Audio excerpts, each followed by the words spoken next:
तुमच्या मतदारसंघामध्ये दिवसा ढवळ्याच्या सरपंचाचं अपहरण केलं जातं, त्यानंतर त्यांची हत्या केली जाते. नेमकं आज तुम्ही इथं आलात, काय संवाद घेतला, काय नेमकी घटना होती आणि तुमची आता पुढच्या कारवाईची काय मागणी असेल? हे जी घटना घडली, ही जेव्हा घटना घडली तेव्हाच पासून मी या घटनेचा म्हणजे पूर्ण पद्धतीने माहिती घेण्याचं काम सुरू केलं.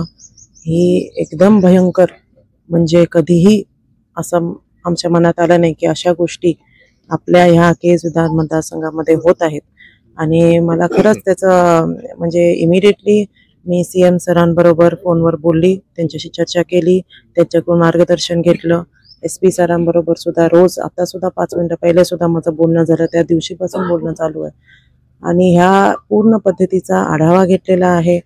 मी स्वतः ह्याच्यामध्ये लक्ष घालून आपल्या जिल्ह्यामध्ये ही मतदारसंघामध्ये अशी घटना परत कधीच घडली नाही पाहिजे, त्याच्यासाठी या घटनेला न्याय भेटला पाहिजे. या घटनेला जे झालेले आहे, ते जे आरोपी आहेत त्यांना शेवटपर्यंत म्हणजे अजिबात कुठल्याही प्रशासक कुठेही कमी पडणार नाही, ह्याचा पाठपुरावा करून आपण ह्या घटनेचे जे आरोपी आहेत त्यांना कठोर शिक्षा ही होणार, हे नक्की त्या पद्धतीने आमचं काम तिकडे चालू आहे.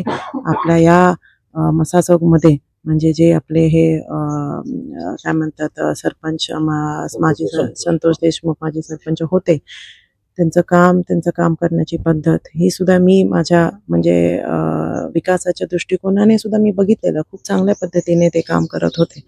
आणि कुठेतरी मला सुद्धा एकदम प्रचंड दुःख झालं की आपल्या या भागामधल्या चांगला काम करणारा एका मुलावरती असं काहीतरी होणं, म्हणजे ही मला वाटतं सगळ्यांसाठी डोळे उघडून बघण्याची, आपला एक विचार करण्याची गोष्ट घडली.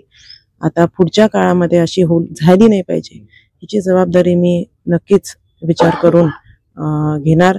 आणि ह्या पद्धतीने जे 6-7 आरोपी आहेत त्यांच्यावरती नक्कीच त्यांना पकडून चांगल्या पद्धतीने, आय थिंक 3 ना अटक झालेली आहे.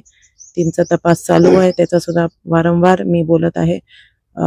चांगल्या पद्धतीने त्यांना सुद्धा अटक करून कठोर शिक्षा ही झाली पाहिजे, याच्यासाठी माझा पूर्ण पद्धतीने पाठपुरावा असणार. कुठल्याही प्रश्नाबाबत तुम्ही अधिवेशनामध्ये लक्षवेधी करता, मात्र या घटनेबाबत देखील तुम्ही लक्षवेधी मागणी करणार आहात? यस, आता पुढे अधिवेशन येतच आहे, काही आय थिंक 1 आठवड्यामध्ये अधिवेशन आहे.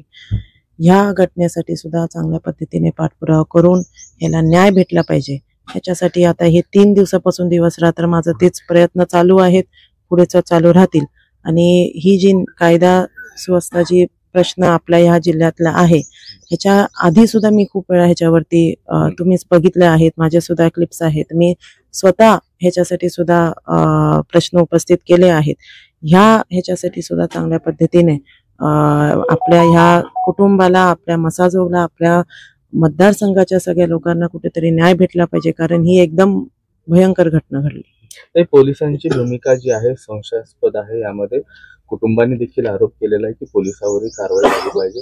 तुम्ही तशी काही मागणी करताय की पोलिसांवर कारवाई झाली पाहिजे, किंवा पोलीस जे आहेत ते केसमध्ये बदलून मिळाले पाहिजे, किंवा अधिकारी बदलले पाहिजे? नाही, या घटनेचं, ही जी केस चालू आहे, या केसमध्ये काय म्हणतात विदाऊट एनी म्हणजे कुणाचे संशय नसणार आणि चांगल्या पद्धतीने ऑनेस्टली ह्याचा पाठपुरावा होणार, ह्याच्यासाठी मी नक्कीच कटिबद्ध राहीन.